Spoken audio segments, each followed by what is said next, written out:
alors sama gaañ yi man nag ndogooguma ngeen jégal ma xam naa ni moom c'est un peu c'est un peu juste mais dama ni woon rek balaa ñuy dem ndogu ji ñun parce que nous sommes à disons peut-être 1 heure de temps et quelques minutes de la rupture du jeûne ici à Montréal au Canada maa ngi leen di nuyu Fally Cissokho maa ngi lay nuyu Abdoul Aziz Faye yooyu tamit maa ngi lay nuyu yéen ñi njëkk a ñëw pratiquement partagez leen rapidement parce que ce sera pas une vidéo très longue dama bëggoon rek réagir rapidement ci discours du président de la République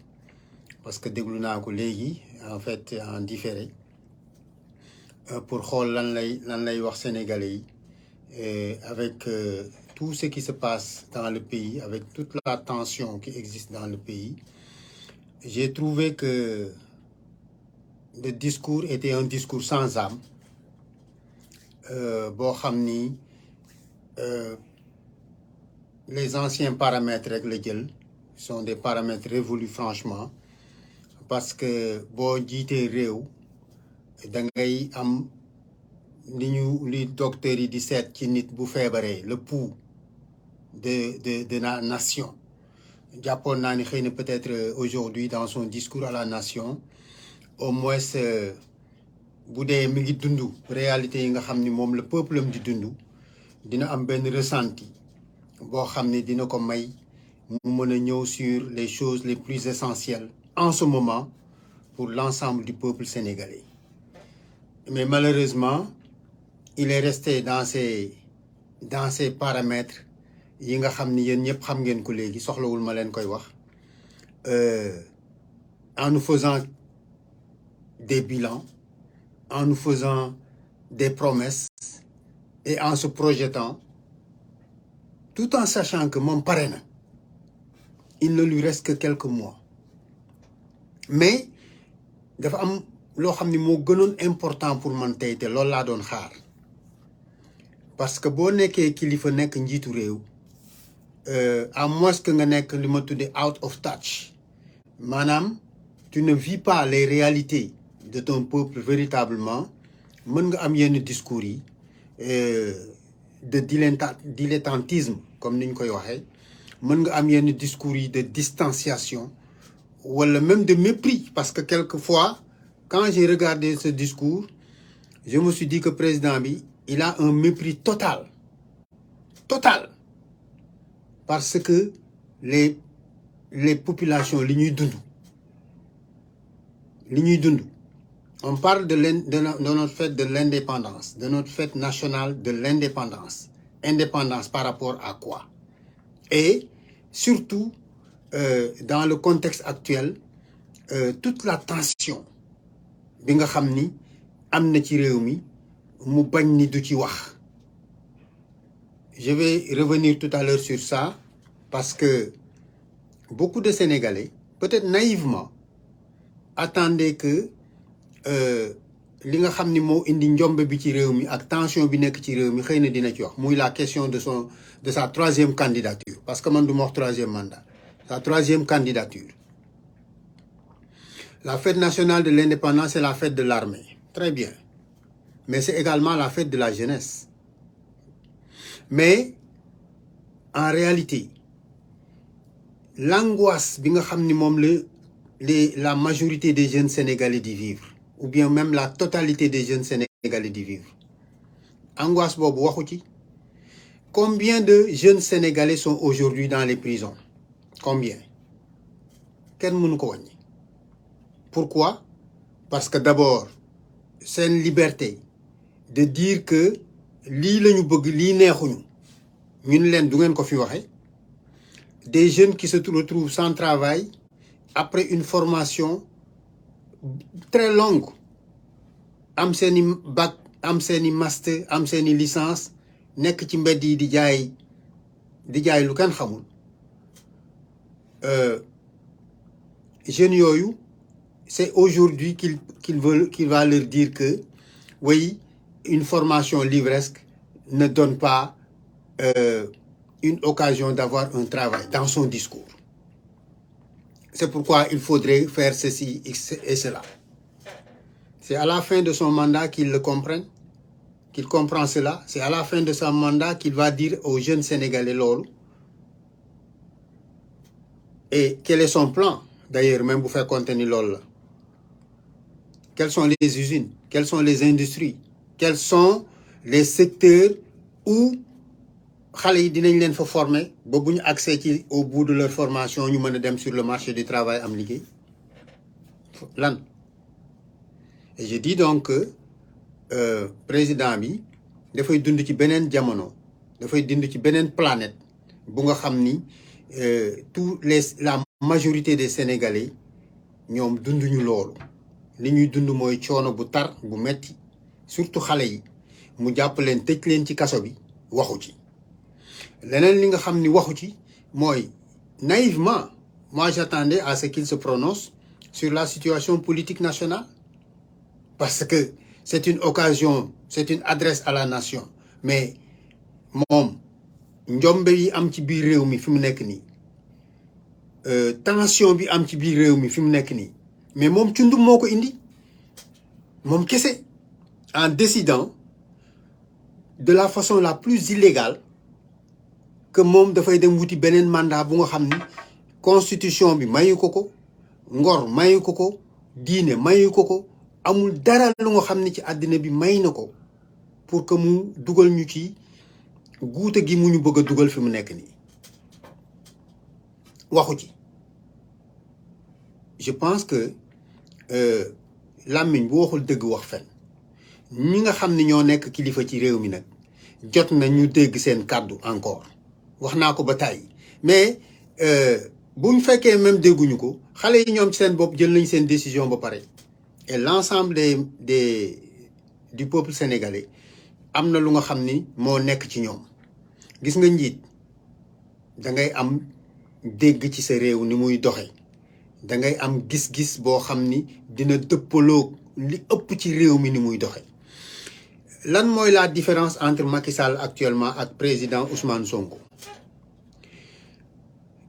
mën na génn fii nañ dafay wax kenn du ñëw déglu ko. xëy na bu waxee ba pare ñi nga xam ni waruñoo ñàkk a déglu comme mal na man wala keneen ñu ñëw déglu ko pour xam lan la wax. Président Ousmane Sonko au contraire chaque fois que ñu wax ni mi ngi wax nit ñaa ngi toog di ko xaar parce que dafa am connexion bu dëggu bu wér bu yaatu bu nga xam ni au moins nekk na ci moom ak les populations jeunes du Sénégal et l'ensemble de la population du pays. mag ñi dinañ ko déglu, xale yi dinañ ko déglu, góor ñi dinañ ko déglu, jigéen ñi dinañ ko déglu. Un président de la République bu demee ba ñàkk loolu te jàpp naa ni sax mësu ko am, parce que j'ai surveillé son magistère pendant du début à la fin. mësul am cette connexion psychologique sentimentale bu nga xam ni moom la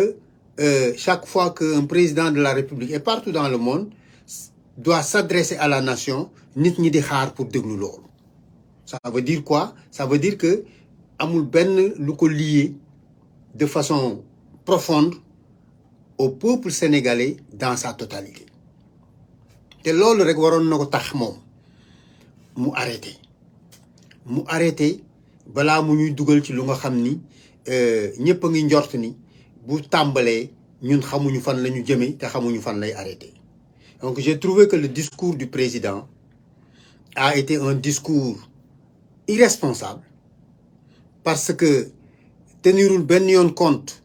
ci li nga xam ni mooy tension bi am ci réew mi te mu war ci wax nit ñi doon xaar ni occasion la waxu ci. ndaw ñi tegul dara ci seen loxo lu dul di leen wax naan ñu ngi continuer formation bi dinañ jël 1000 nit ci BRT bi 1000 alors que 200 000 jeunes arrivent sur le marché du travail bi mu ñëwee toog ba léegi 200 000 jeunes chaque année arrivent sur le marché du travail. Au moins mën ngaa wax ni 20 000 yi ce sont des diplômés de l'enseignement supérieur. am nañu bac am nañu licence am nañu master et cetera. ñi ci des fan lañ leen di def ñooñu rek sax mënuñu leen jël il parle de 1000 emplois pour le BRT. Je pense que comprendre lan mooy les nouveaux paradigmes yi nga xam ni ci la réew mi war a dem réew mi dafa war a dem fu nga xam ni d'abord suñu maîtriser suñu ressources yëpp dinañ créer toutes les industries yi nga xam ni mooy tax ñu def de la plus-value sur nos matières premières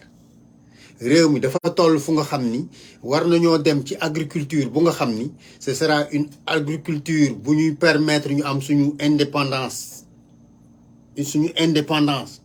sur le plan alimentaire ba pare mën a transformer une partie yóbbu ko mën ko jaay ci bitim réew pour mettre de la plus-value dans l'agriculture su ma duggee ci supermarché yi fii di xool les produits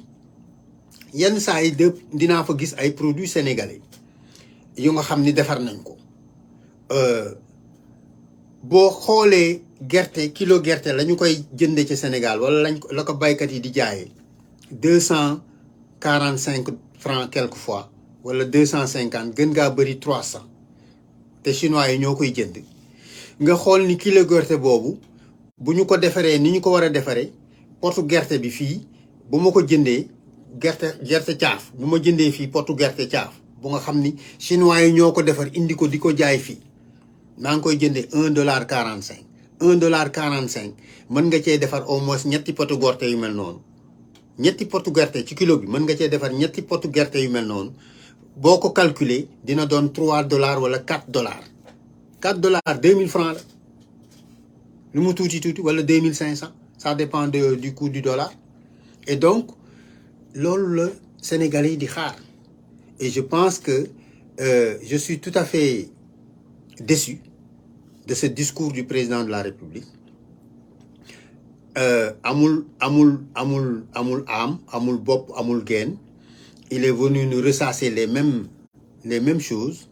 avec des paradigmes révolus nous attendons à ce que le chef de l'État dise aux Sénégalais que moom nekkul candidat que du xañ benn candidat mu doon candidat ci biir Sénégal que mu dégager la tension bi nga xam ni moom ci coobare boppam moo ko créé de façon illégale amorale et sans perspective loolu laa doon xaar ci discours président de la République maintenant puisque defu ko je demande simplement à ce que l'opposition continue de faire son travail tous les citoyens di leen inviter à ce que la période bi nga xam ni moom la ñuy joxe pour les révisions sur les listes électorales xale yi bindeegul ñu nañ dem bindu ji parce que nous sommes un pays démocratique notre changement nos alternances ne vont pas se faire par les armes ou la violence ça va se faire dans les urnes donc je vous demande tous les jeunes na leen jaral lu mu leen jaral bindu leen jël leen seen carte dem leen ngeen voter boo leen paree ci seen bopp fexe leen ku nekk ci seen wet ngeen seet ndegam bindu na jëli na kartam te bu voter jotee ngeen fexe mu dem voter c'est comme ça que les grands changements se font et dans notre pays nous voulons rester un pays démocratique un pays de paix un pays de transition démocratique boo xam ni ci ay élection la ñu koy def te bu ñu koy def mu nekk de façon libre et transparente loolu laa doon xaar maintenant comme ko waxu ko nous allons continuer yéen ak ñun ñi nekk ci biti li ñu mën ñu ngi koy def mais yéen ñi nekk ci biir yéen ay essentiel bi ñun dañuy ñëw rek en appoint li ñuy wax suñu bopp taxul ñu koy wax yàlla dimbali nañu suturaal nañu ñi am nañu lu ñu dundee ak suñu njaboot te yàlla na jëm kanam li ñuy naqadi mooy suñu mbokk yi nekk sur place suñu mbokk yi fa nekk te mënuñu seen bopp xale yi mënuñu am liggéey mënuñoo def dara loolu moo ñu metti soo leen gisee ñuy sonn loolu kese la et je pense que di ngeen ko déggee noonu di ngeen fexe ba ñun bu puus jotee ñu ñëw puus wante xeex bi dëgg njaay yéen a ko yore te ñu ngi leen di gërëm ci li ngeen def boobaak léegi nag wallahi ñu ngi leen di gërëm ci li ngeen def boobaak léegi suñu sañoon dañuy nekk foofu wante yàlla moo def nekkuñu fa mais li ñu war a li ñu mën te war ko def bu soobee yàlla dinañ ko def te yàlla rek tax donc loolu laa leen bëggoon wax ci discours bi sama mbokk yi ci liggéeyukaay bi laa nekk dama kii rek pour mën a def vidéo bi maa ngi leen di gërëm di leen sant di leen jox daje ba beneen événement wala ci beneen yoon ci beneen vidéo incha allah wasalaam